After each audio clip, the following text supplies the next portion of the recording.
checking the forecast. Things looking crazy, a storm on the horizon. The pressure is low, gotta get moving, put on a show.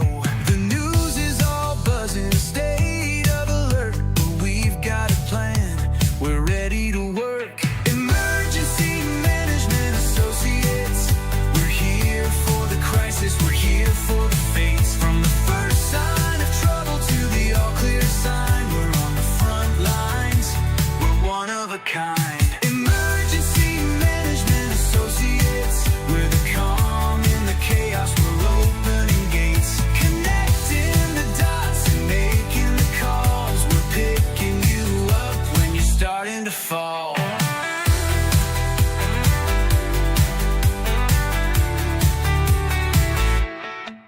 See a little fire or a rising flood, we're a well-oiled machine, we're running in the mud. From the city hall meetings to the rescue teams, turning worst case scenarios into hopeful dreams. We're training the people, stocking the gear, we're the team you can count on when trouble is near. Emergency Management Associates, we're here for the crisis, we're here for the face. From the first sign of trouble to the all clear sign, we're on the front lines, we're one of a kind. Emergency Management Associates, we're calm in the chaos, we're opening gates, connecting the dots and making the calls. We're picking you up when you're starting to fall.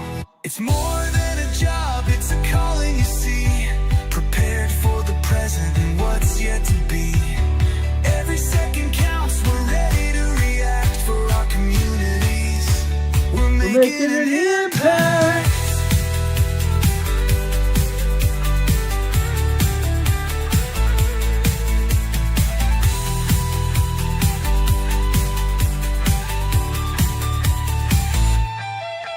Emergency Management Associates, we're here for the crisis, we're here for the fates. From the first sign of trouble to the all clear sign, we're on the front lines, we're one of a kind. Emergency Management Associates, we're the calm in the chaos, we're opening gates, connecting the dots and making the calls. We're picking you up when you're starting to fall. Yeah, we're picking you up, we're ready to go. Let's get this show on the road.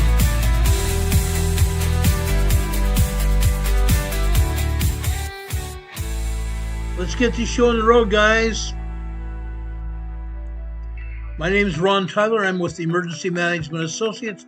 We're coming to you from the Area Command, 392 miles north of Kitty Hawk Beach, North Carolina, on the east coast of North America in the United States of America.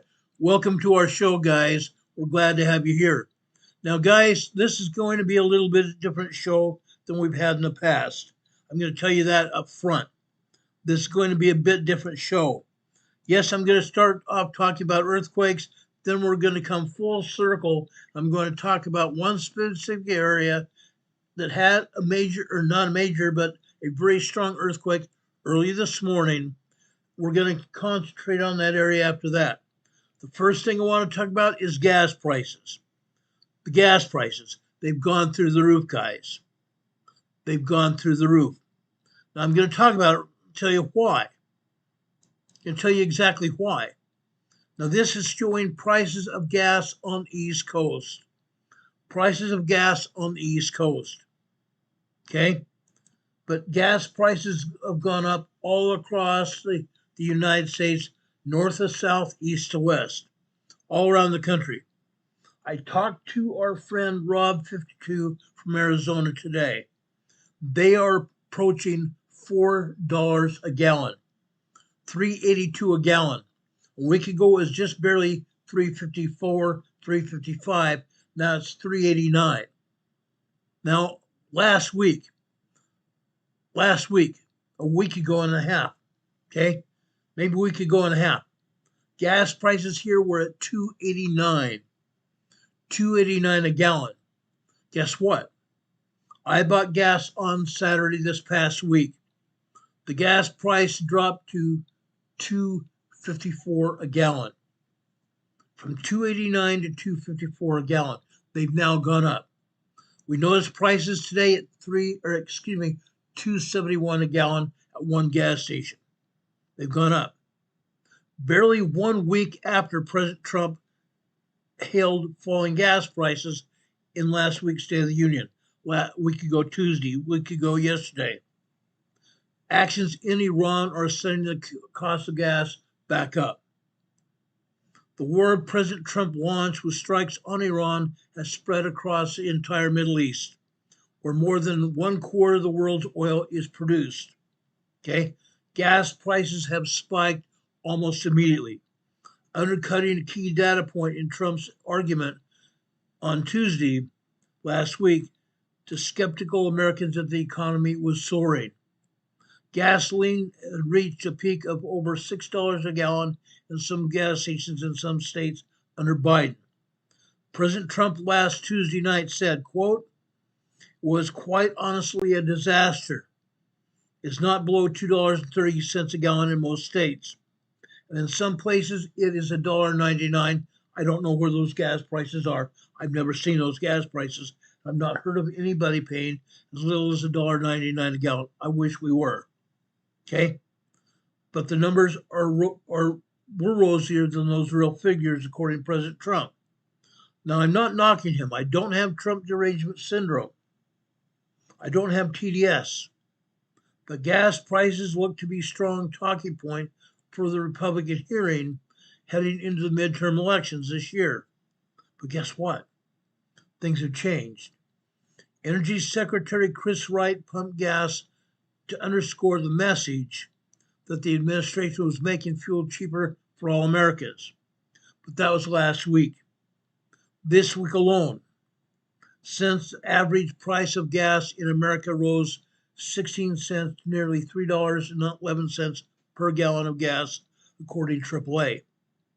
It's impossible to know how much of that is attributable to the war in Iran. Okay? Many experts believe there's a strong correlation between what's happening in Iran and the gas prices right now. Why? Because we have literally shut down Iran completely. The United States and Israel shut down Iran completely. The war there is not over. Probably won't be over for another 3 to 4 weeks. Okay? But it's impossible to know what is going to happen. How much of that is attributable to the Middle East? Many experts believe there is a very strong correlation to the prices in the United States and the war in Iran. Prices do tend to rise anyway from lows in February into the peak summer season. Marco Rubio talked about the issue yesterday, and he said that the administration expected prices might go up. Yes, they did. We knew that was going to be a factor. Trump believes that the increase would be short-term problem, just a short-term problem. However, administration officials have given a range of projections for how long the hostilities will last. It would be very hard for the United States to stop fighting if Iran continues to strike American assets and allies. Okay? Again, what has happened? What has happened here? Anybody have an idea what's happened here? As soon as we hit Iran with missiles, with artillery, with bombs, and yes, we've had B-52 bombers over Iran dropping bunker busters, great big 2,000-pound bombs on Iran, huge bombs on Iran. Now, this is ongoing. This is going to be ongoing for some time. Okay? They're not going to stop. Not going to stop till it's over, till Iran is no longer a factor politically in the world. Okay?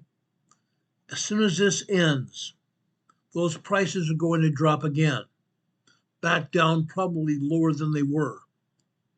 Republican strategists hope that President Trump is right. The mainstream media, however, and the Democrats are saying that the Republican Party is trying to hold on to majorities in the Senate and the House. Okay? At a time when President Trump's approval ratings remain underwater, according to the Democrats, but they're not underwater. The fact is, President Trump's approval rating has skyrocketed since Saturday, and they're continuing to rise. Okay? His approval ratings have almost doubled in some cases. Almost doubled in some cases, guys. So many of these Democrats are still having Trump derangement syndrome, and that's okay. Let them. Let them. President Trump's approval rating is still sky high compared to other presidents in the same presidencies. Okay? People are not dissatisfied with the state of the economy or President Trump's economy overall. The economy continues to grow and prosper. Even the prices of staples have gone down. Egg prices went down to $6 and change for 60 eggs. They were at $14, $17 just a year ago. Now they're dropped to $6 and change for 60 eggs as of this past Saturday. Okay? Grocery prices have also gone down. Housing prices have also started going down.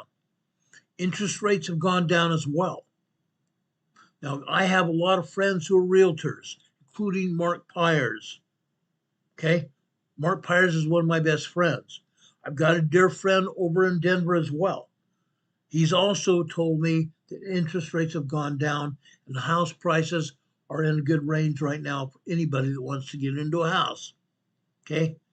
Matt Gorman, who's a veteran Republican political operative, says that the duration of the gas price rise should stabilize. A small short spike has happened. It will not be an issue except for a short time at the pump. Another Democrat strategist said that the price will increase and probably be only temporary. If it is not, the effects could be devastating on the Republican Party. If it sustains at all, it could be really bad. Could be really bad. Obviously, if high fuel prices increase and don't fall back down, the price of goods overall will skyrocket, increase. That would be the end of that. Where would that even end? If gas prices continue to skyrocket, the price of meat, the price of milk, the price of everything would go up. It takes fuel to transport goods across this country and around the world. As a result, who would pay for it? The consumers. Okay? But most people, except for the Democrats, credit Trump for taking action against Iran. Taking action against Iran. But again, these crazy Democrats want to paint a bad picture. We'll see what happens with that. President Trump did what was in the best interest of Americans, despite what the political heretics have said. Okay? The White House has said that oil production is a bulwark. It's a bulwark against international disruptions. And they are paying very close attention to the impact that the war will have on American gas prices and gas prices worldwide. Okay? The Trump administration's policies have led to the highest oil production in the world. The highest production of oil in the world. As President Trump said before he took office, he was going to have the slogan, drill, baby, drill, and that's exactly what's happened.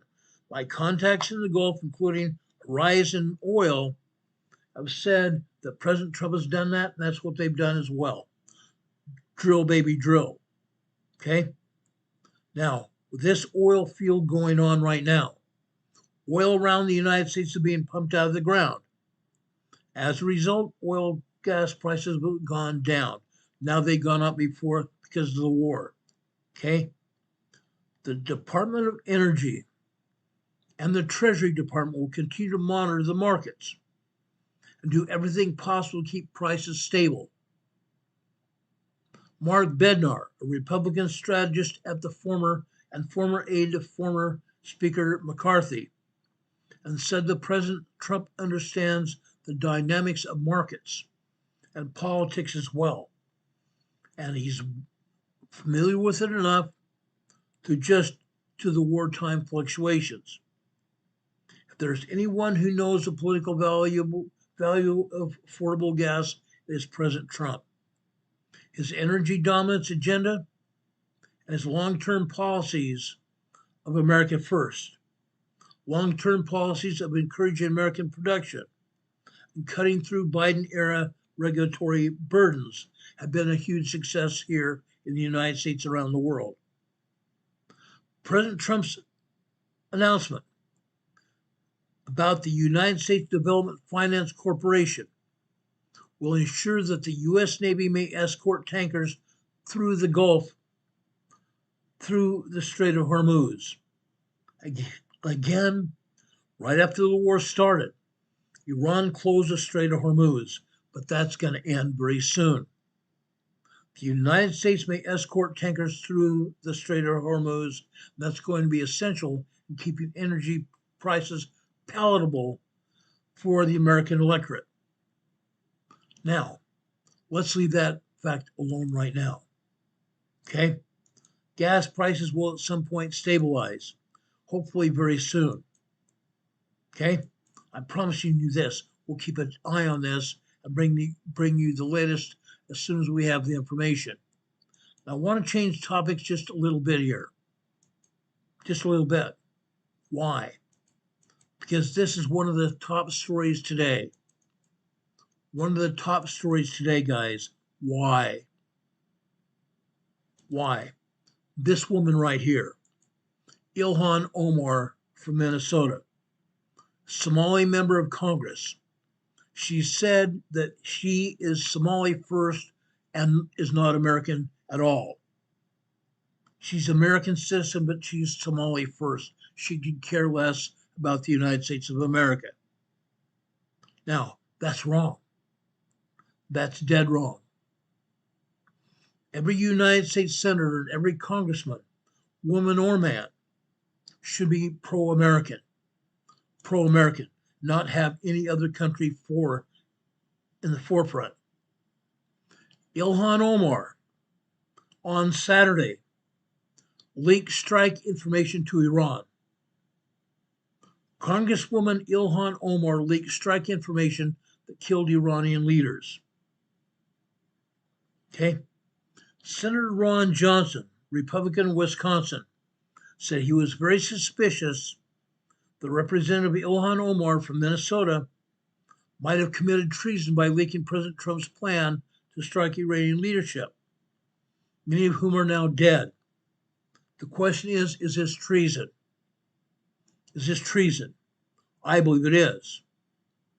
It is alleged that Omar leaked Operation Epic Fury to Iran through a post on X 4 days before the strikes. In the post, the Minnesota Democrats said it was sickening to know that the U.S. is again going to attack Iran during Ramadan. Ramadan. Yes, I understand that is a holy week. Actually, it's a holy month. It is. But guys, why did we do it? Why did we do it? We wanted to do that because it was the safest time for our countries to get in there and get the job done without us suffering any more than necessary. But like I said, it is alleged that Ilhan Omar leaked Operation Epic Fury data to Iran through a post on X 4 days before the strikes. Ilhan Omar told Iran exactly when we would attack. She did it in public. And that begs of the question this: what did she know? And when did she know it? I can't remember any other tweets from any other members of Congress saying with such precise certitude when we're going to attack Iran. No one else did it but her. Now, also, Congressman Johnson, Ron Johnson, said, let's jump on over to our senator. Ladies and gentlemen, Senator Ron Johnson, locked and loaded and ready to go. Is Ilhan Omar a traitor? I believe she is. And given the fact that Rubio, the Secretary of State, and the CIA director had just briefed the Gang of Eight about our war plans. They just briefed the Gang of Eight, including Omar, about our Iranian war plans. Okay? Now, I mean, it just seems Iran. I just see the timing that seems very strange to me, and extremely reckless at that. And of course, Americans now have died in this conflict, and it bothers me. It should bother all of us. Senator Johnson agreed. Well, it's suspicious. I certainly don't trust the Congresswoman. As Congressman Johnson agreed, he doesn't trust Ilhan Omar. I don't trust her any further than I can throw her. I said it before in this program, I'm saying it again. She ought to be locked up. Locked up and shut up. Put away where she can't comment to anyone. Has no contact with anyone. Now, you know, it's one of the reasons we've been given the Constitution. The Constitution gives the President of the United States the authority over these foreign issues, over foreign affairs, and quite honestly, the kind of military action that President Trump has done. You cannot brief Congress and expect to hold or have war plans held confidential, because the Democrat Party, the party of ill trust, is going to leak them. They've done that a lot. Not just with Iran, they've done that a lot everywhere. We're going to have people that might be traitors in that way. Now, that the senator did not explain how the United States was able to kill so many Iranian leaders if they knew of the strikes in advance. We have now taken out 40 Iranian leaders from the Ayatollah himself down to his son, who was appointed Ayatollah after him. His son has also been taken out. 40 leaders, including Iranian military leaders, have been done away with. Available public records do not indicate Representative Ilhan Omar leaked classified U.S. military attack plans to Iran or committed treason. Available public records say she didn't do it. Now, her February 27th post stated, the United States is again going to attack Iran during Ramadan. That's what she said. That the United States is going to attack Iran during Ramadan. That's enough treason for me.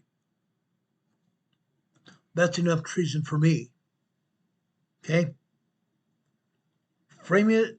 She framed it as politically motivated. This public speculation criticism ahead of reported strikes, which occurred during Ramadan. Not specific details like targets or timing passed privately to Iran. As a Foreign Affairs Committee members, which she's one of them, she may have had general briefings but no specific sources that show she disclosed classified information or even aided the enemy. Treason is a narrow constitutional definition. Treason, we've talked about treason before. Treason is a narrow constitutional definition. The accusation originates from the interpretive media without supporting evidence of a leak. The accusation against Omar originates from the interpretive media without supporting evidence of a leak. Yet. Now I've got something else to talk about here. The next thing I want to talk about is Cuba. Cuba's hurting right now. Cuba's a big issue. Cuba's a huge issue. Okay? Some of you may know what I'm talking about here. Cuba is a huge issue. Why is that? The simple reason is this. Okay? Cuba is hurting big time. Since we ended Venezuela's support, when we took out Maduro in Venezuela, all of a sudden the support that Cuba got from Venezuela evaporated. Gasoline to Cuban motor vehicles has stopped. Oil products of any kind have stopped. Food has stopped. The island nation of Cuba has been very much in danger of no food, no water, or gas. The State Department, Marco Rubio, is in consultation with Cuban officials to become another territory of the United States government. Cuba could become another territory of the United States. President Trump said on February 27th that Cuba faces significant challenges. He also floated the possibility of a friendly takeover of the island by the United States this year. The Cuban government is talking with us, Trump said. He talked to reporters on the South Lawn on Friday. Okay? He said Cuba is in a big deal of trouble. We could very well end up having a friendly takeover of Cuba. After many, many years, we've had a lot of dealings with Cuba. He says, I've been hearing about Cuba since he was a little boy, so have I. Those of you who are older, back in the 1960s, Russia had put a bunch of missiles in Cuba, in Havana, at that point in time, because of those missiles in Havana. President Kennedy was afraid that Russia and Cuba would attack the United States. Remember the Cuban Missile Crisis? Yeah, the Cuban Missile Crisis. It's gone now. It didn't last. But people were scared, and rightly so. Russia's had a part of Cuba. China's also had a part of Cuba, even until recently. Venezuela, until we took out Maduro, had relations with China and Russia. But that's over. That's over. Marco Rubio said he is in discussion with Cuban leaders at a very high level. They have no money. They have no oil. They have no food. It's really right now a nation in deep trouble. And they want our help, President Trump said. Cuba's been going through its worst economic crisis in decades, for almost a year and a half, largely because of a collapse in energy supplies. The country depended on oil from Venezuela. Those shipments stopped after the former leader from Venezuela, Maduro, was removed from his power by the United States government, which made the crisis worse in Cuba. Imports from Mexico also ended when Trump ordered the tariffs on countries that supplied oil to Cuba. Severe fuel shortages have led to frequent blackouts and disrupted transportation as well. Cuba is also dealing with widespread shortage of food and medicine. Increased pressure from the Trump administration could lead to the fall of the communist regime in Cuba that's been in place since 1959. Okay?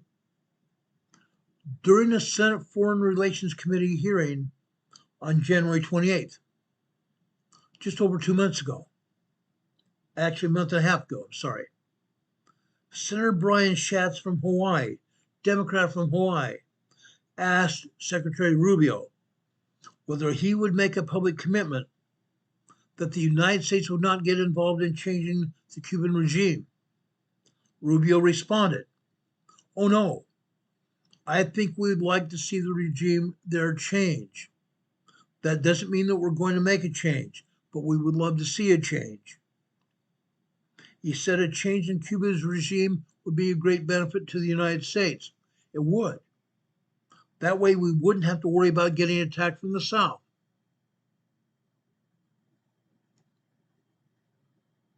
"23 Angels Sci-Fi says, why do they take the evil side? I don't know, but they do. They've done that for a lot of years, lots and lots of years.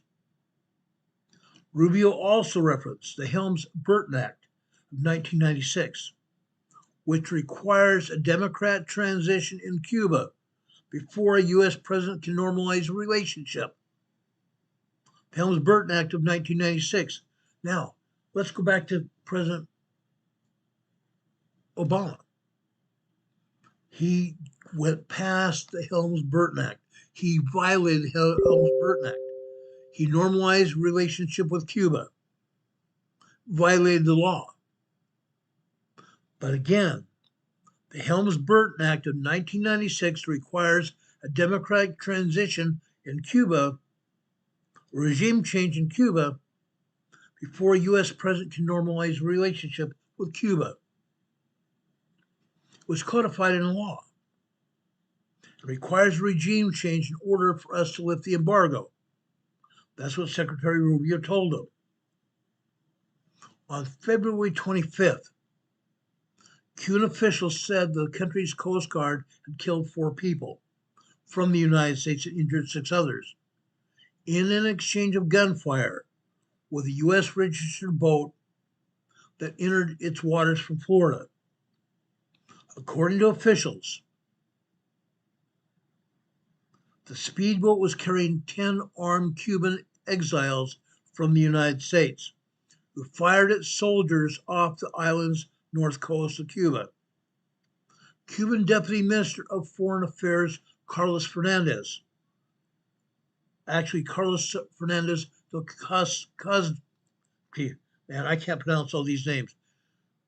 Deputy Foreign Minister of Affairs Carlos Fernandez de Castillo said on February 26 this year that Havana is communicating with U.S. officials about the incident, trying to solve it. Fernandez de Castillo said that the Cuban government is eager to exchange information with the United States regarding those individuals and their boat and the preparation before entering Cuban waters. He said that the U.S. government has shown willingness to cooperate in clarifying the facts. Now, Cuba may become a territory of the United States very soon because the Cuban people can't go much longer without food and water or gas or anything else. Something has to change. We'll see what happens. Now, I want to tell you this because this is going to become a huge story very soon. Huge humanitarian effort very soon. Okay? We do have people that are there that we care about. Why? Because U.S. citizens have relatives and family there in Cuba. That's why. Now let's go and talk about earthquakes next. Why? Why have I waited till now to talk about earthquakes? It's important. It's important. We normally talk about earthquakes anyway. However, something else happened today. That's why we're talking about earthquakes now. I'm going to take down our EMA banner. I'm going to take down our webcam here. Notice the earthquakes here. Watch what we do here. Watch what we do here, guys. We have earthquakes all over the Pacific region, all over the world as well, but USGS is not even showing all the earthquakes either. Now, for the matter of this, with these earthquakes, I want to start over here in Italy first. Okay? Over here in Italy, Sicily area. This is the toe of the boot of Italy connecting to Sicily. Okay? Right here. This is a 4.5 moderate earthquake here in the Sicily border region with Italy. 4.5 moderate earthquake here. In the past, we've had minor earthquakes, 2.0, 2.2, 2.5, We've even had some tiny tremors, 1.1, 1.2, 1.5, 1.7. That's it. This is the first time we've had a moderate 4.5 or any kind of moderate earthquake here. First time. First time in all the time that I've been doing this. Now again, USGS is not showing all the earthquakes at all. Not showing all the earthquakes at all here in Italy. There are earthquakes here. Naturally, there are earthquakes here, right in this region around the volcano here. The volcano here. It's showing signs that it wants to erupt still. Still showing signs it wants to erupt. This is Vesuvius volcano here. Vesuvius volcano. Now, they are not showing any more steam coming from the volcano, but it has shown steam here before. This is an updated picture of Vesuvius volcano. Still showing signs. It's still shaking here. Earthquakes are still happening here because there's magma down beneath the summit of the volcano. It's happening. Earthquakes around this region. Yes, we're having tremors. We're having minor earthquakes, 2.0, 2.9.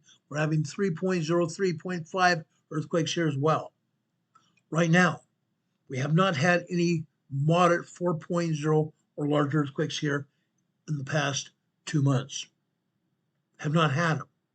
However, let's go up here to north central Italy here, right in this region right here. We continue to see earthquakes here. Tremors 1.0 to 1.9, 2.0 to 2.9 here. Occasionally we'll get a 3.0 here. 3.0, 3.9 are small quakes. Yes, we have had a 5.0 and a 5.1 here 3 times. 3 times. Twice, it's been just barely off the coast of Italy here. But once it was on land here in central Italy here. Okay? We continue to have tremors and minor earthquakes up here in northern Italy, up here in the Alps here. Germany, Switzerland, France area, we have minor earthquakes and tremors here. Ongoing. Even over in Spain. Even over here in Spain. They're happening. Southern Spain, we're having minor earthquakes. Up here to the French-Spain border, we're having tremors and minor earthquakes, 1.0, 1.2, 1.7, 1.5, 2.0, 2.7 earthquakes here along the border of France and Spain. Usually only 2 or 3 minor earthquakes here. Only 2 or 3 minor earthquakes at the border of Spain and France. That's typical. Very typical. Okay, let's back out here. Okay, let's go down here into Pakistan. Pakistan, guys. Guess what? Another 4.1 earthquake here. Another 4.1. We had a 4.7 earthquake here just a short time ago, about 2 weeks ago. 2 weeks ago. This is another 4.3 earthquake here. Okay, Pakistan. Kalai, Pakistan. Okay. Now they're not showing any of the earthquakes here in India, not showing any in China. There are earthquakes. Plenty of earthquakes. There are earthquakes here in Southeast Asia. Burma, Myanmar area, going down here into Thailand, Cambodia, and down here in Vietnam as well, right there. Earthquakes here. Of course, they're not going to show them to us. Not going to show them to us. 48 earthquakes here in Indonesia. 48. They show us 3 earthquakes. 3 earthquakes right here. In the Banda Sea here. 4.7 earthquake in Timor-Leste, Indonesia here. Another one here, a 4.5. 4.5 earthquake here. To the north. To the north. Actually, we have 3 more earthquakes here. A 4.9, 5.0. 4.9, 5.0 earthquake here. Guess what? 6.2 miles, 10 kilometers deep. Typical in this region. Yes, sometimes it gets slightly deeper, but it's typically 6.2 miles, 10 kilometers deep. 5.0 earthquake there. This earthquake here It's another 4.9, 5.0. Guess what this is? This is a 4.6, a moderate 4.6 earthquake. Okay? But again, there are 48 earthquakes here in Indonesia. They're showing us five earthquakes. That's unheard of. There are earthquakes over here in Papua, Indonesia, earthquakes over here in Papua New Guinea as well. These are small earthquakes, not hurting anybody yet. We have not had any modern earthquakes here. The small earthquakes can be unnerving for us in our modern world. I can only imagine a third world country as Papua New Guinea. Okay? Going down here to the Solomon Islands, Vanuatu, Legacy Islands here, they're not showing anything at all. Let's go over here to Fiji. Fiji, guys. This is a 4.1 earthquake in southern Fiji. 4.1 earthquake, 227 miles deep. This is a shallow quake.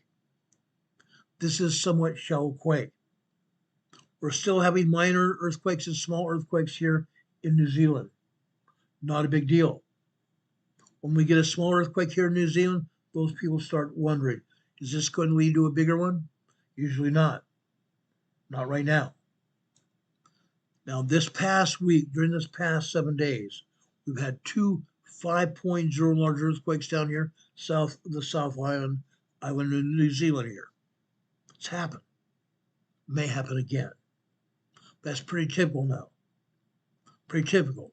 We have been having 5.0s, 5.3s, 5.7s, even 5.9 earthquakes south of New Zealand here for the past year. Okay? Let's go over to South America. 39 earthquakes here in South America. Most of them over here in Chile. Chile and over here in Western Argentina. But they're not showing them all, are they? They never do. Down here in central Chile, they're showing us two earthquakes here. This is a 4.5. This is 78 kilometers deep. This is a 4.1 moderate earthquake here. This is 25 miles deep. I mean, the other one was 78 miles deep. This is 25 miles deep. Very shallow earthquakes, still. Okay? This one is near La Serena, Chile. This one here is in Ovalle, Chile. 27 miles southwest of Ovalle, Chile. 13 earthquakes here. 14 more earthquakes in northern Chile that they're not even showing us. Yes, they have some 2.5, 2.7 earthquakes here in northern Chile, but most of those earthquakes here in northern Chile are 3.2, 3.5, 3.7, 4.2 moderate quake, 4.5 and 4.7 moderate quakes here in northern Chile. Unreal. Yet USGS doesn't want to show them to us. Earthquakes here in Peru. Two moderate earthquakes here in Peru. One in southern Peru and one over here in central Peru right here. Okay? Earthquakes over here in Ecuador. Right there. The border region of Peru and Ecuador right here. This is a 4.5 earthquake here. 4.5 moderate earthquake here. This is 21.6 miles deep. Shallow quake. More earthquakes over here in Colombia. They're not showing those earthquakes either. There are 13 earthquakes here in Central America. 13 earthquakes. Today here off the coast of El Salvador. Off the coast of El Salvador here. This is a large 5.3 earthquake here on the Cocos Plate. 5.3 large earthquake here on the Cocos Plate. Not a big deal, really. Okay? Off the coast here, it's 44 miles off the coast. If anybody felt any shaking here in El Salvador, it was only very slight shaking.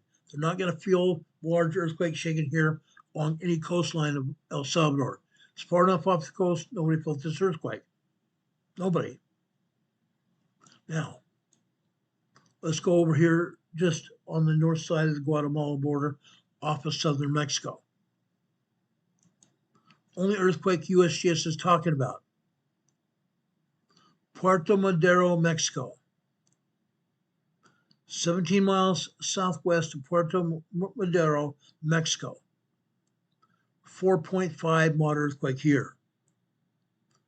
There are 49 earthquakes here in southern Mexico. 49 earthquakes.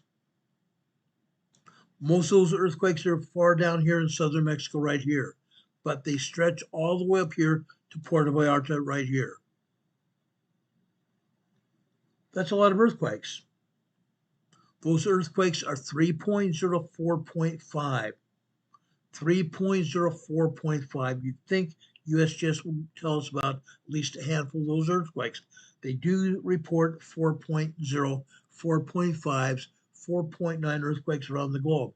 Why did they not report these moderate earthquakes here in southern Mexico? Why not? They should have. They should have. Now, I want to go over here into Southern California. Southern California. I spent a great deal of time trying to find information about earthquakes here in Southern California. Between the United States Geological Survey and Caltech, they stopped all earthquake coverage out to the public today. They stopped all earthquake coverage today here in Southern California. They're not publishing anything. I checked seismograms, and they took down the present seismograms and took it back to January 18th. Took the present seismograms down, and the only seismograms they're publishing are back on January 18th. Unreal. Nearly 2 months ago, they don't want us to see the truth of what's going on here.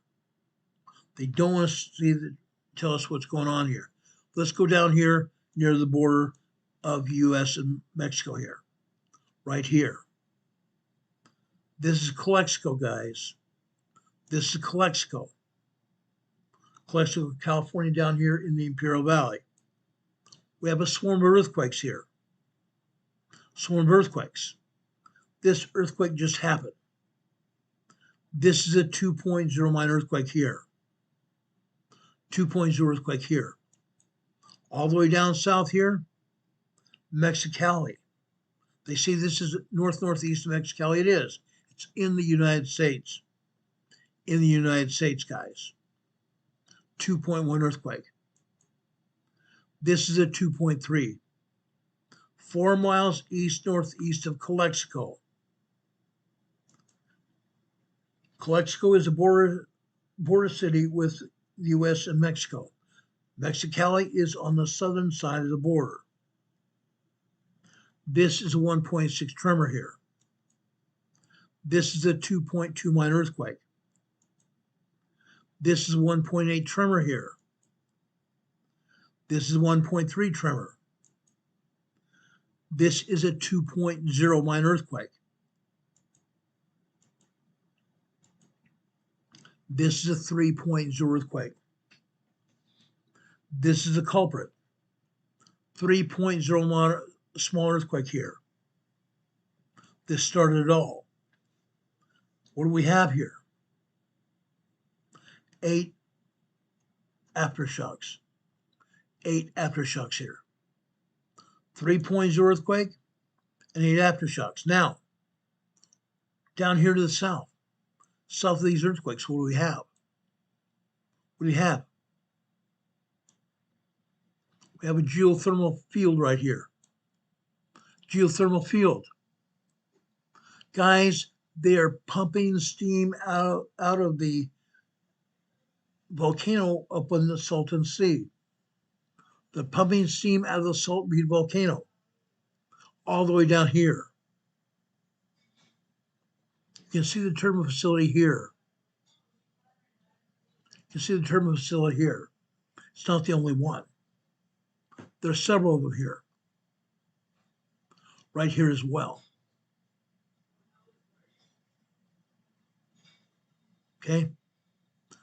Turbine facilities all throughout the Imperial Valley. That may be the reason we have that 3.0 and all the other twos here. That may be the reason. Okay? Whenever we drill into the surface of the earth, the crust of the earth, what happens? Seismic energy comes off the Pacific plate. Seismic energy comes over here and finds those man-made holes in the ground, fractures the rock, causing earth movement, which is earthquakes. That's what happened here. That's what happened here. But it's not the only earthquakes here today. Let's go up here to Calipatria. Calipatria here. Brand new earthquake here. This is a 1.2 tremor. 1.2 tremor here. Now, guys, they're not showing all the earthquakes here as well. Now, if Caltech and USGS had published earthquakes here, they have a seismograph here in Calipatria. That would have given us the idea how many earthquakes are here. Typically here in the Calipatria area right here, right in this area here, they typically have anywhere from 75 to 150 earthquakes here in the Calipatria area here, right here. 75 to 150 earthquakes a day, every day. They're not showing them, are they? Not at all. Why not? We want to know. We want to know. We go down here to Westmoreland right here.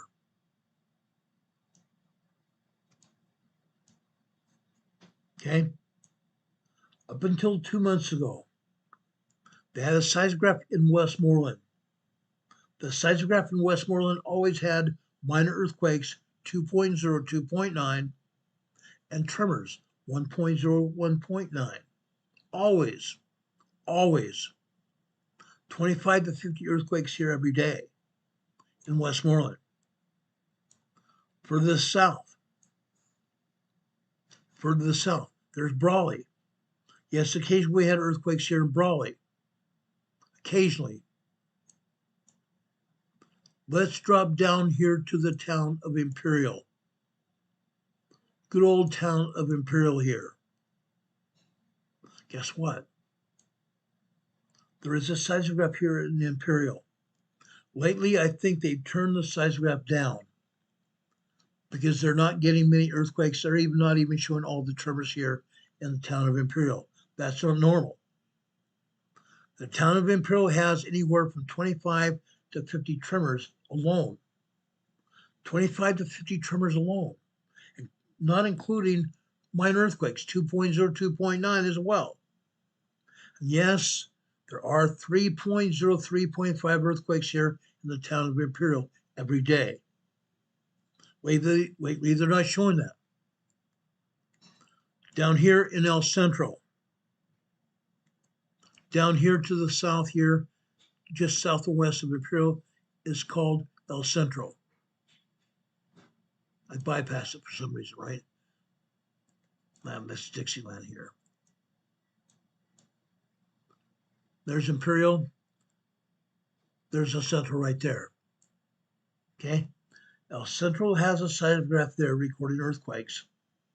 Here in El Centro, we typically see at least 9 3.0 small earthquakes every day.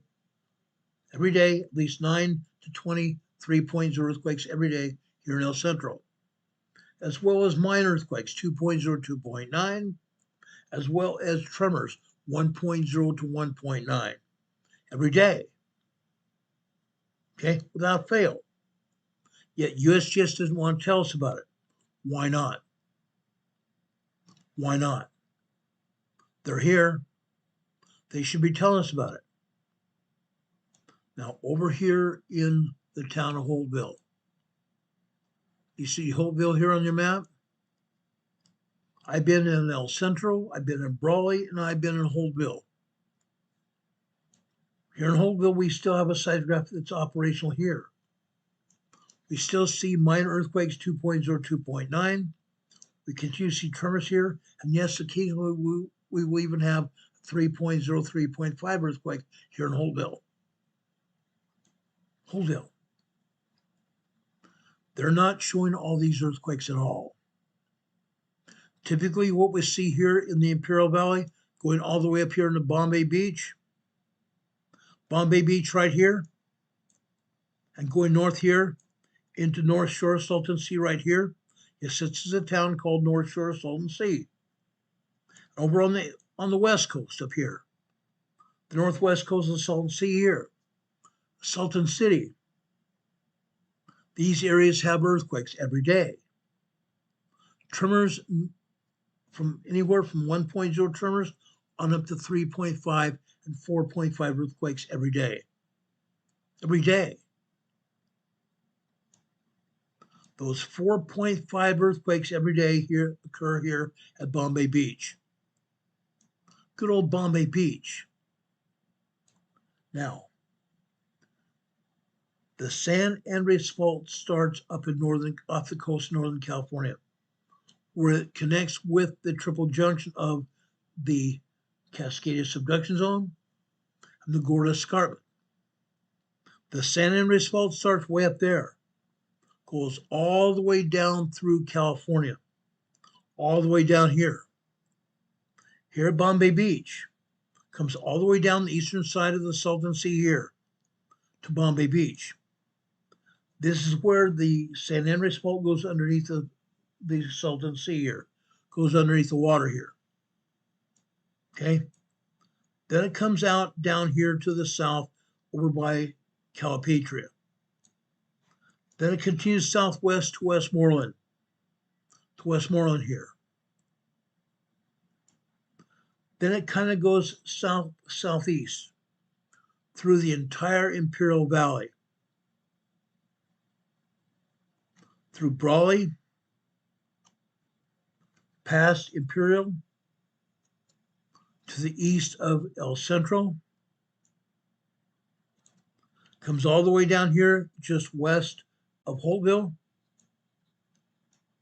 comes all the way down here through Imperial Valley into northern Mexico.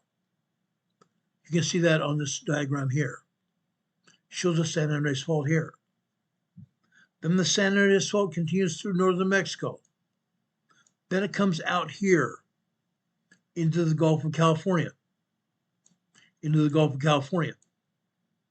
Then it continues traveling through the Gulf of California, all the way south here.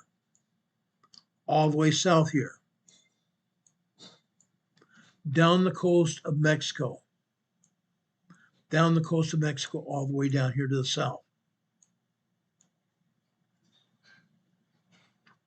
The San Andreas Fault. Now, as I stated before, yes, we're seeing earthquakes here on the San Andreas Fault, near the San Andreas Fault here, down near the border. Calexico, Holtville. Yes, we're seeing earthquakes here, 3.0 down to 1.2. They continue happening. As I said, the San Andreas Fault. The San Andreas Fault is locked up here in southeastern Los Angeles area. It's locked up and ready to pop. Seismic signals are locked up and ready to pop here. From here all the way down to the border. The San Andreas Fault is ready to pop. In this region here, we're going to see a 7.5 earthquake. Here along the San Andreas Fault. It's locked and loaded. Could happen tomorrow, could happen tonight. Could happen anytime. Why do we talk about this? Because again, we're wanting people to be prepared. We want them to have a preparedness plan on what they're going to do when that earthquake hits, how they're going to survive. We want them to have a preparedness kit as well. Food, water, clothing, shoes, and how you're going to survive everything that's going to happen here. Okay? The house could fall down. Roadways are going to be damaged significantly, where travel will become almost inanimate. Travel will become almost inanimate. It's not going to happen. Roadways are going to be damaged throughout this area. It's going to be a huge earthquake here. Huge major quake. I want everybody to know what's going on here. That's why we talk about this. That's why it's so important. But again, the agency doesn't want to do that. They hide earthquakes. They hide earthquakes all the time. Even the earthquakes you see here on the USGS map, most of them are also hidden. Here in the Los Angeles area, just here in the LA area alone, 400 earthquakes a day. 400 earthquakes a day hit this area. Do you think they're showing them? Heck no, they're not. They're not. Los Angeles City here. Los Angeles City here. Not reporting earthquakes. Pasadena. JPL, the Jet Propulsion Laboratory in Pasadena, has a seismograph. It's not reporting. That's because Caltech and USGS shut it down, or shut down the capability of reporting the earthquake to the public. Not reporting it. They're not reporting anything out of City County of LA either. Not at all. They're not reporting anything out of Anaheim. They're not reporting anything out of Long Beach. Nothing. Nothing. Over to the east, Covina area, nothing.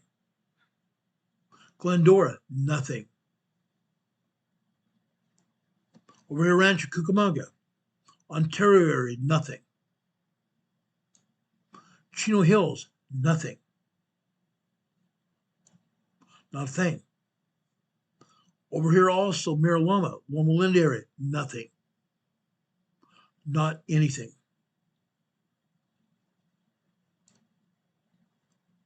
You'd think if they had the information, they'd report it, but they don't want to. I say, and I've said this once, I've said it again and again and again. I don't believe they have the sense that God gave them. God gave them the ability to show earthquakes. They have scientific data to show it. But they don't want to show it to the public. They know what's going to happen here. They're hiding data here. They've been hiding data here for some time. Right here. This is a 2.0 near Big Lake, California. Big Bear Lake, California. Minor earthquake here. Guess what? It's on the San Andreas Fault. This earthquake here is on the San Andreas Fault. This is Cabo Zone. Typically in Cabo Zone, we see minor tremors, long duration tremors here. Long duration tremors sometimes lasting up to 6 or 7 minutes. Tremors going up to 2.0 earthquakes as well. They start off as tremors and build up to 2.0, 2.2. Then they drop back down to tremors and disappear. Long duration tremors, 6 or 7 long duration tremors every day. Cabo Zone, California.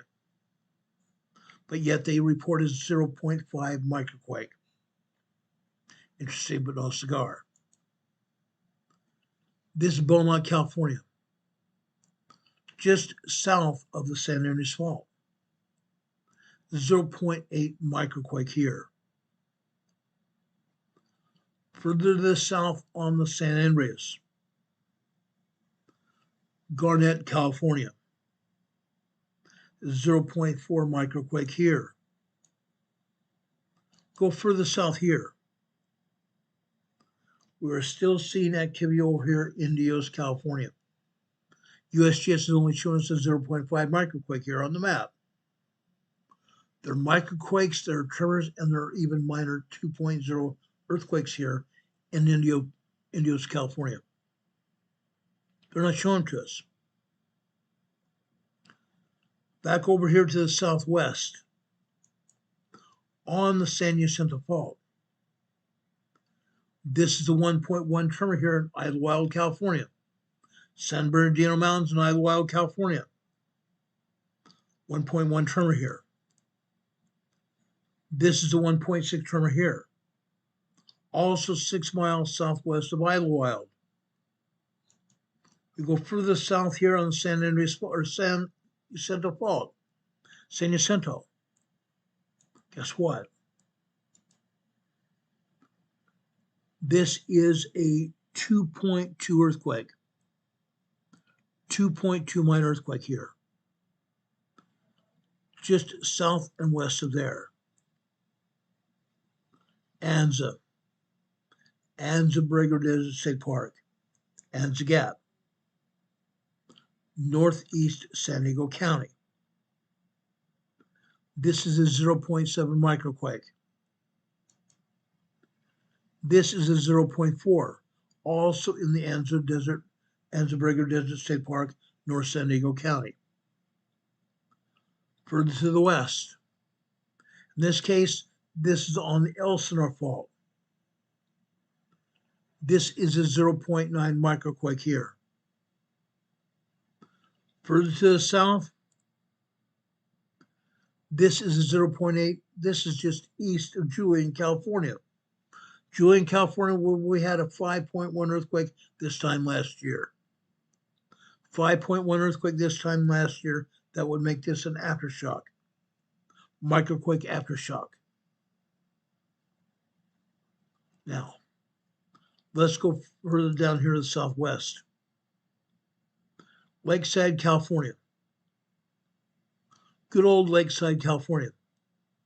As I said, I used to live here in Lakeside, California myself. Guess what they're having here today? Guess what they're having here today? A quarry blast, guys. I believe this is a quarry blast. It's in a quarry, not anywhere else. This is a quarry blast. Finally, USGS is right. Should we celebrate? Should we blow horns? If I had a trumpet, I'd play the trumpet for it. USGS got this right this time. They don't get this right very often. Don't get it right very often. This is a 1.1 quarry blast. 1.1 quarry blast. They're mining granite here.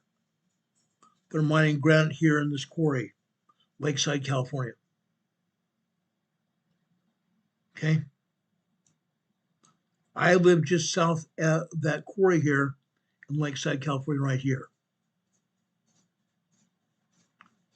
And this is as close to it as I can get. See where San Vicente Avenue is? I lived in that white building just north of San Vicente Road. San Vicente Avenue there. That's where I used to live. Okay? Lakeside, California. One more here. One more here. Pine Valley. This is the top of the hill in San Diego, California. The top of the mountain here. This is Alpine, California. It's a hillside. This is probably covered in trees here. But this is the top of the mountain, the Chocolate Mountains here. This is a 0.9, 1.0 tremor here. Top of the mountain here in Pine Valley. We come further to the southeast here. Okay? This is actually in Imperial Valley here.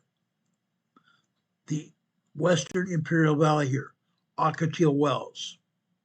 This is a 1.1 tremor here. 1.1 tremor here. That's what I was going to talk about today is Southern California. Tomorrow I'm going to talk about what's going on up in the Pacific Northwest. Promise you, we're going to talk about the Pacific Northwest earthquakes tomorrow night. Down here, Northern California, in the Cascadia Southern subduction area, Cascadia Southern region. This is the 2.1 earthquake here near Ferndale, California. Ferndale, California. 2.1 minor earthquake right here. The Southern Cascade subduction region. That's typical. Usually we have 2 or 3 earthquakes a day here in the Southern Cascade region here. But they're only showing 1 earthquake here. Now, I want to go over here to Alaska, along the Aleutian Island Ridge here. Aleutian Island Ridge here. Here in the Gulf of Alaska here, we have a 3.3 earthquake here. Okay, going further south here, right here. This is a 4.4 moderate earthquake here, south of Sandpoint, Alaska. South of Sandpoint, Alaska. Right here, just about a year and a half ago, we had a 7.5 earthquake here. 7.5 earthquake here. This would be an aftershock of that earthquake. This is a moderate earthquake here in the ocean, here in the northern Pacific. Nobody felt this earthquake. Nobody felt it. This is 66 miles southeast of Sandpoint, Alaska. Together right here is a 2.6 earthquake. Further over here to the northwest, this is a 2.5 earthquake here, closer to King Cove, Alaska. King Cove, Alaska. We go further south here on the Aleutian Island Ridge here, Aleutian Island Fault. Guys, this is a 2.4 near Akutan, Alaska. Near Akutan, Alaska. Okay, we go further south here. This is a 2.6 near Unalaska. Unalaska. Over here, we have a volcano, Akutan. Here, right here, we have an earthquake in Alaska. This is a 2.6 earthquake just south of the volcano. Probably not related to the volcano, but could be. Could be magma headed to the volcano. I don't know. We don't know. But I want to show you that there's a volcano right here. We monitor this volcano all the time. Okay? Further south, we have another cluster of earthquakes here. Okay? This is a 2.8. This, my friends, is a 3.0 small earthquake. This is a 2.8 earthquake here. This is a 2.7 minor earthquake here. This is a 2.6 earthquake here. This is a 3.0 earthquake here. Now, guys, this is a cluster of earthquakes. These are typical. These are typical near Nikolsky, Alaska. That's what they are at. 62 miles southwest of Nikolsky, Alaska here. I thought I said Nikolsky. This is near Nikolsky, Alaska. Just south of Nikolsky, Alaska here. Okay? Go further to the west here. Okay? This is 31 or 51 miles south-southwest of Attu, Alaska. 3.0 small earthquake. Further to the west, this is a 3.4 small earthquake here. Then we come down here to the Rat Islands. Here we have another 0.6 microquake. Northeast of the Rat Islands here, this is just west of Attu, Alaska. 94 miles west of Attu, Alaska. Then we cross west of Rat Islands here. Where do we come to? We had an earthquake here today, early this morning. Guess what? 6.4 earthquake here. 6.4 earthquake. Southwest. Actually, I'm sorry, not southwest. Southeast of Attu Station. Attu Station. Now they're only showing 5 aftershocks. There are dozens of aftershocks here. Dozens of aftershocks. They're showing 5. We see here a 5.4. This down here to the south, 4.4, 4.4, 4.9, 5.0, 4.3 here, but a 6.4 moderate earthquake here. But what they're not showing, let me give you the data on this. This is important. This is very important. They've doctored the data for this earthquake. They're calling this a 6.4 earthquake. Guess what? Guess what? They're even saying it could be smaller. It's not. On the map, they're calling it 6.4. But on the back seismologist study page, they're calling it 6.0. They're calling it a 6.0. Sad. Sad. Very cotton picking sad. They do this all the time.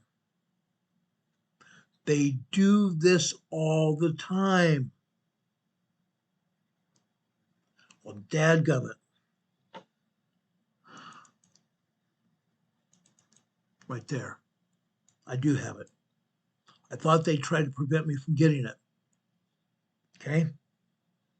On this particular data sheet, they're showing this to be a 6.4 earthquake. That's fine and good. That's fine and good. But what they're not showing you is this. What they're not showing you is this. Down here where they say the details for the 6.4, they're not showing any of them. No details available. No station details contributed. Really? There are 104 seismographs here reporting this earthquake, but they're not willing to show the details. Why? Why? But they're surely willing to say it was a 6.0 small earthquake. That's what it's saying here. It was probably a 6.0 or smaller. They're so freaking wrong. They're so freaking wrong. It's terrible. Let me show you the data here. This is important. The number of stations here reported are 675. I went through most of them. Not all of them. Went through most of them. But guess what? Let me show you the magnitudes here. Go over here right to the right. You see magnitudes here. The first one here is a 5.48. 5.48. But you look over here on the left top, it says 6.0. 5.48 magnitude. The next one is a 5.78. Then a 6.15. That might be getting closer. But then a 5.67. 5.84. 6.12. 6.14. 6.13. 6.40. 6.01. 6.38. 6.09. 5.70. 6.18. 5.98. 5.62. 6.05. 5.62. 5.89. 5.88. 6.07. 5.94. 6.0. 5.47. 6.68. Now, guys, look at this. 6.68 right here. This is the largest magnitude earthquake that they show in this particular series here. This particular data sheet. All the rest of this data are 5.0, 5.9. That's the highest it gets. That's the highest it gets. This is 6.47 here, 6.09, 6.24, and 6.39. Like I said, all of the other details show 5.0 to 5.9 quakes. At no time does it get anywhere near what it said it was. No time. They're actually not showing the size of earthquake it really was. Not showing the data. But this earthquake, this particular earthquake, was southeast of Attu Station, Alaska. Attu Station, Alaska. This is important, okay? I've been reporting earthquakes here in Alaska for a very long time, almost 7 years. This time next month, it will be 7 years. I report earthquakes here. This is at least a 6.4 earthquake, possibly larger. But again, they're not showing the details of the earthquake. They're not going to. They're not going to. Where is Attu Station, Alaska? 139 miles southeast of Attu Station, Alaska. Where is Attu Station? Where is Attu Station? It's right up here. This is Attu Station, Alaska here. Okay? Back in World War II. Back in World War II, the Japanese occupied the west side of Attu Station. Japanese soldiers occupied the west side of Attu Station. Okay? But over here in the middle, this is where U.S. forces fought the Japanese army in World War II. There are all kinds of relics here at Attu Station. Relics, weapons, B1BS, all over Attu Station. Then after the war, about 1959, they made a Coast Guard outpost here. They put together a Coast Guard outpost here on the island, right here at the east side of the island. Now I'm going to show you what's happened here. I think you're going to be surprised what's happened here at Attu Station.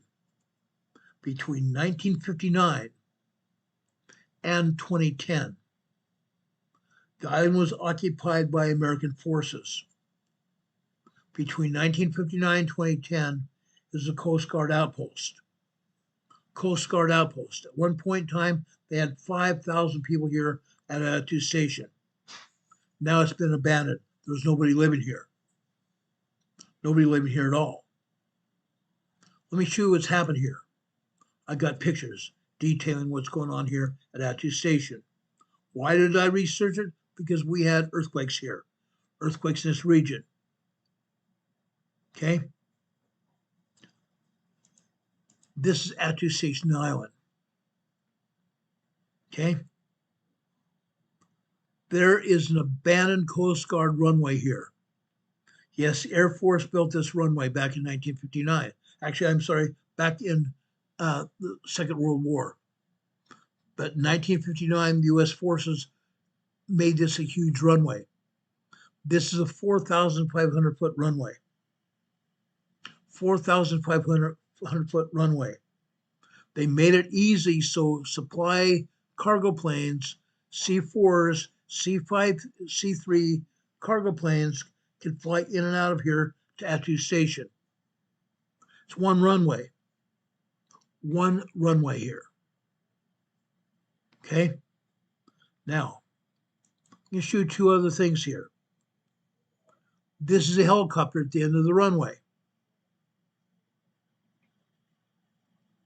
Helicopter at the end of the runway.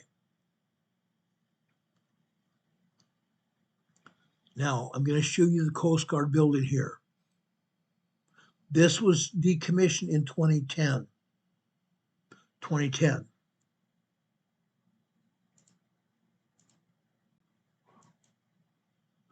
This is an old abandoned military truck.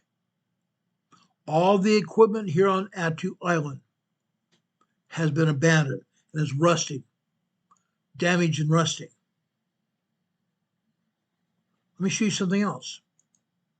Guess what? An old fuel tank.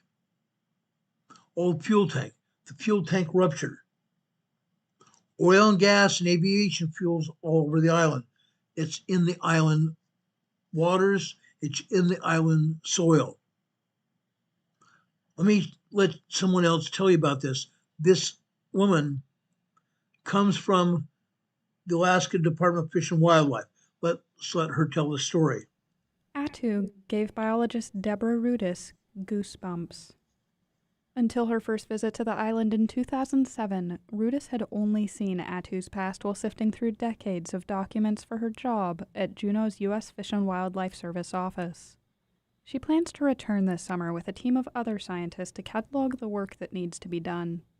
Rudis says evidence of military occupation sticks around on Attu. It's such a wet environment that all that surface water continues to flow and meet the creeks and go downstream. In a few places, you just kind of kick into the edge of the stream bank and you could release some product coming out into the water, and you'd see the oil slick just move downstream. Rudis is a contaminants biologist and was on Attu to survey the pollution. She calls the hydrocarbon pollutants product because there's more there than just oil. There's bunker C, and there's lubricants, and there's different oils, and there's diesel fuels. During her 2007 visit, Rudis shared the island with a few Coast Guardsmen and 2 other biologists. Now, the Coast Guard station is closed. The westernmost island in Alaska's Aleutian chain holds ties to both war and conservation. Attu is part of Fish and Wildlife's Aleutian Maritime National Wildlife Refuge and the National Park Service's World War II Valor in the Pacific National Monument. Historian Debbie Corbett will join Rudis and the other scientists this summer to survey old Attu battlefields for the first time. Corbett is Alaska's Regional Historic Preservation Officer for the Fish and Wildlife Service. She has been to Attu before to study Aleut artifacts. So we have all these layers of historic events that are more or less important, and they're all jumbled up there together. World War II's Aleutian campaign is sometimes called the 1,000-Mile War. It brought 15,000 U.S. troops to this remote island. The U.S. military built a base over a couple of years. Rudis says about 2,000 Japanese soldiers dug into the ground or navigated caves for shelter. Cliffs and mountains separated the 2 bases. The U.S. retook Attu from the Japanese in 1943 in the only World War II battle on American soil. The wartime debris remains. It's sort of like a World War II version of Gettysburg, where you've got the troop movements and the actual battle. You can see where the battle was fought. Rudis followed the trail of troop supplies while surveying Attu. She counted multiple piles of fuel barrels. Many so rusted, only the skeletal rings remained. Their contents had pooled and solidified, creating an asphalt lot in the middle of the Aleutian tundra. When World War II was over, they just left it. And even in the 70s and the 80s, when the Navy or other military entities left other places in the Aleutians, they left it behind. They left their buildings, they left the coffee cups on the table, they left their papers. It's amazing when you go in there and you see this stuff. Now, in Attu, most of it's pretty well gone and decayed, but the contaminants were not considered an issue, and of course they wouldn't have been back then because it was a war situation. Unexploded ordnances litter the island, but are marked sporadically. Rudis says a naval disposal unit tried to extinguish the risk of explosive accidents, but the plan backfired, simply scattering many of the artillery shells. They thought it could blow them up and it would neutralize them, so to speak, but a lot of things don't totally blow up, or they're buried in the bottom of the pile. The Navy also tried to blow up the nearly bomb-proof fuel tanks, but the bombs may have simply poked holes for the slow escape of fuel. Attu's one of about 10,000 formally used defense sites nationwide. The Department of Defense has about $250 million each year to whittle away at some of the 2,700 sites that need cleaning up. U.S. Army Corps of Engineers district offices oversee the projects. And Rudis says, for years, Fish and Wildlife has dogged the Alaska district to fund an Attu cleanup. Alaska Public Affairs Specialist Kurt Bieberdorf says the project could cost in the tens of millions of dollars and stretch out more than a decade. Kenneth Andrashko is the manager of formerly used defense sites in Alaska. He says existing projects should be wrapped up before starting Attu. Fish and Wildlife will fund this summer's survey. Andrashko says in 2 to 5 years, the Corps of Engineers will step in. We don't own that land. We don't manage that land, we being Department of Defense. Fish and Wildlife might have to look at some of the areas to determine what they want to keep, what is culturally significant to them, what areas they want disturbed, not disturbed, before the Corps of Engineers, on behalf of DoD, goes in and does a remediation. Attu is a historically rich landscape of World War II artifacts and battlefields. Corbett says World War II artifacts weren't seen as old or special enough to preserve until recently. She aims to leave things where they're found whenever possible. Where she finds an object helps her understand how it was used and what was around it. I'm trying to get people to think of this as a landscape, not just as isolated objects on the ground or a cluster of buildings or a runway, but the whole thing as a unified picture.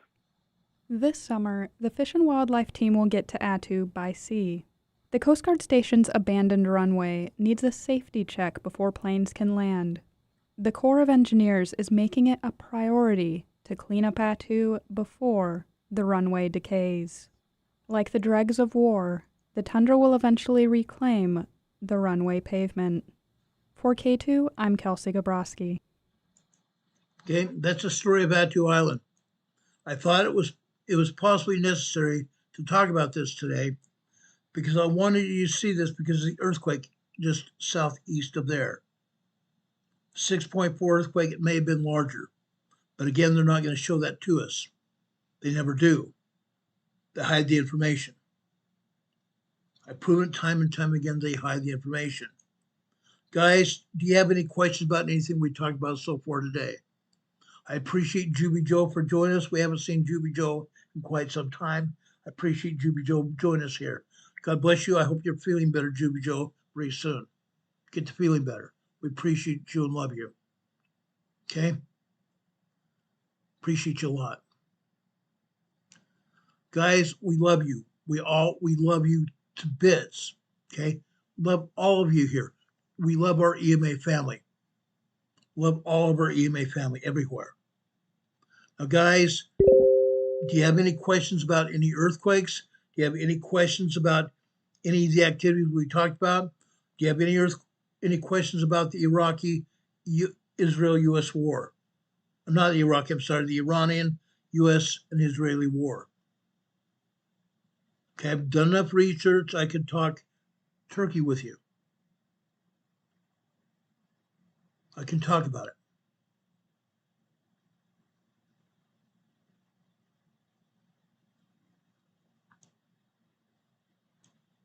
Guys, I've known Juby Joe for years. Years. She's been with our channel for at least 6 or 7 years that I know about, maybe since the beginning. We appreciate it a lot. Attu Station we just got through talking about is largely an uninhabited census-designated area of Attu Island. Census designated because it was a Coast Guard and military outpost. The Coast Guard again withdrew in 2010. All that's there anymore is decaying military trucks and hardware. There's even an old machine gun there. Old machine gun. Okay? Again, it's a former military outpost where 2,000 Japanese soldiers were battling the U.S. military in World War II. Up to 15,000 people were on Attu Station at one time. Then it was reduced to 5,000, then 2,000. 2,000 Coast Guard people were at the Coast Guard Station. When it was decommissioned in 2010, Coast Guard civilians and military left. Since then, it's been totally abandoned. Only people that want to get in there on that runway can go in there. Light planes mostly, and occasionally someone with a great big huge cargo aircraft attempts to land there because it's a long runway. 4,500-foot runway. They could actually land a 747 there if they really wanted to, or they had to. Okay? But again, it was historically noted that it was World War II battlefield. Only a battlefield here in the United States on land. On land. Right now, today it's known for bird watching. It's an environmental remediation site because they have fuel leaking out of fuel tanks. I showed you one of those fuel tanks. They have other properties there that have fuel leaking out of the tanks. The airfield is over 4,500 feet long. Okay? They say it's still operational, great for Aleutian Island bush flyers and C-130 pilots. Addicts. C-130 addicts. Okay? Unreal. Unreal. Any questions?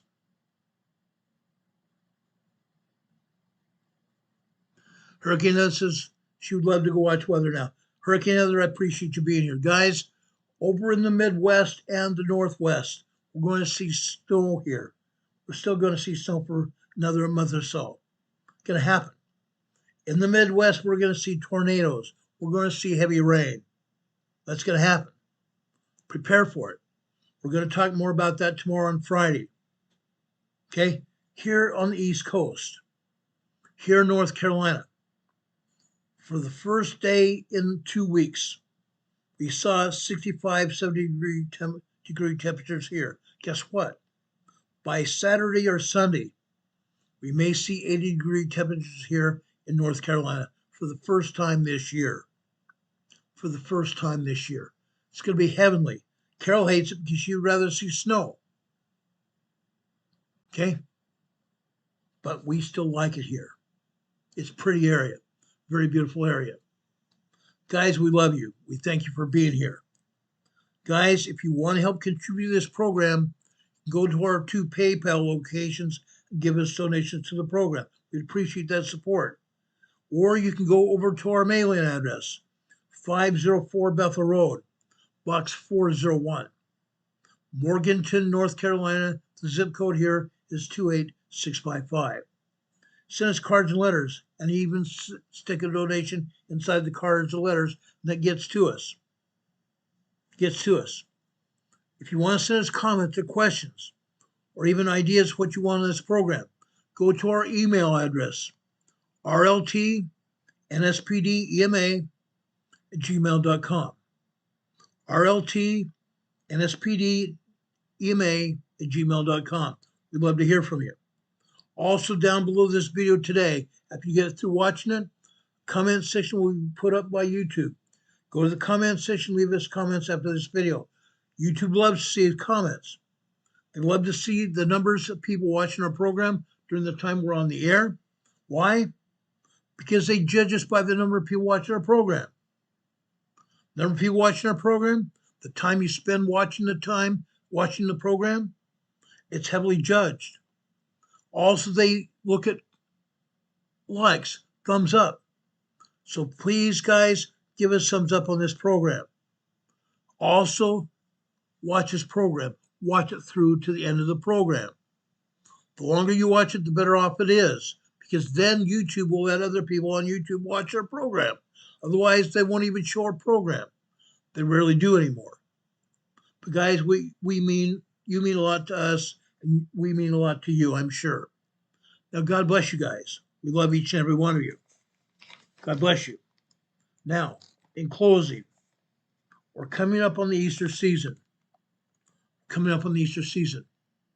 Rob 52 is with us here in the chat. Thank you for being here, Rob. I talked to you earlier. Probably going to talk to you a little bit later, I hope. I'm going to give you a EMA sticker on your super chat. I'm also going to give you a thumbs up for that super chat. $5 super chat, guys. Thank you so much. Now, guys, as I said, we're coming up on Easter. We talked about love being the greatest commandment yesterday. Okay, I love that. Also here in the book of John, the Gospel of John, I'm going to chapter 10, verses 14 through 16.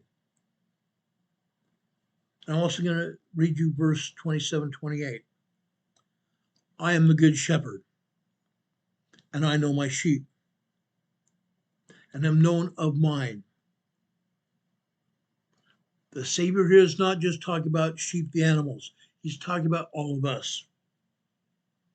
As the Father in heaven knows me, as the Father knoweth me, even so I know the Father. And I lay down my life for the sheep. And for other sheep I have, which are not of this fold.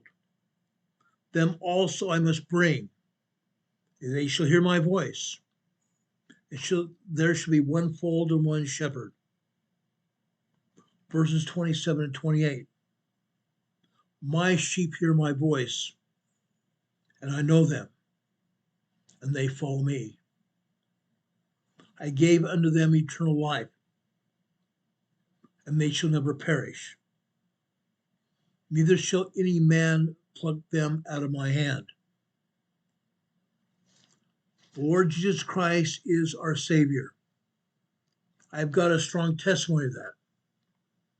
Lord Jesus Christ is our Savior, our King and our Redeemer. He laid down his life for each one of us. I love him. I love him as my elder brother and my Redeemer, our Redeemer. He laid down his life for each one of us. May God bless you this season, especially now. May God bless you. You might find a testimony of Jesus Christ for yourself. God bless you all. We love you. May God bless you and heal you. Those people that are afflicted, Juvie Joe, Rebecca, Dawn, Rob, or anyone else needs divine healing, may you get it. Even Rob's wife, Michelle. She's been going through some stuff as well.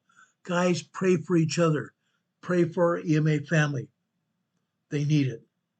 Pray for me and Carol as well. All of us. Demon Catman. All of us. We need your help. Heather needs your help.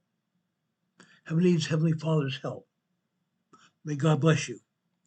May God be with you this day and always. We love you. We thank heavens for you. We thank heavens for you. May God bless you. May God be with you this day and always. May God be with you until we meet again. We'll see you on the other side. Have a good night, guys. We'll see you tomorrow afternoon. Good night.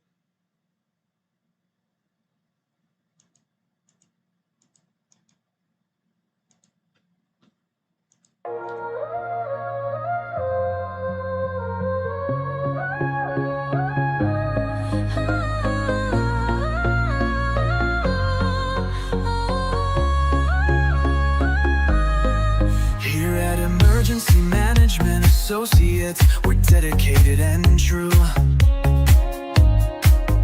bringing you the essential knowledge, helping you see things through. From disaster preparedness to navigating recovery's embrace, we're here to guide you in every unpredictable time and place. We break down the complex, make it easy to grasp and absorb, sharing strategies for safety, the vital lessons you can't afford to hoard. So thank you for watching, and thank you so much for your sub. You're a key part of our growing family, a member of our knowledge club. With every like, every share, and every comment you send our way, our critical message spreads further, helping more people every single day. Together we're stronger and more prepared. That's the truth we all abide. You help us build resilience with nowhere for uncertainty to hide. Your engagement truly inspires us. Your feedback acts as a guiding light, helping us continually grow and making our channel's future bright.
Thank you.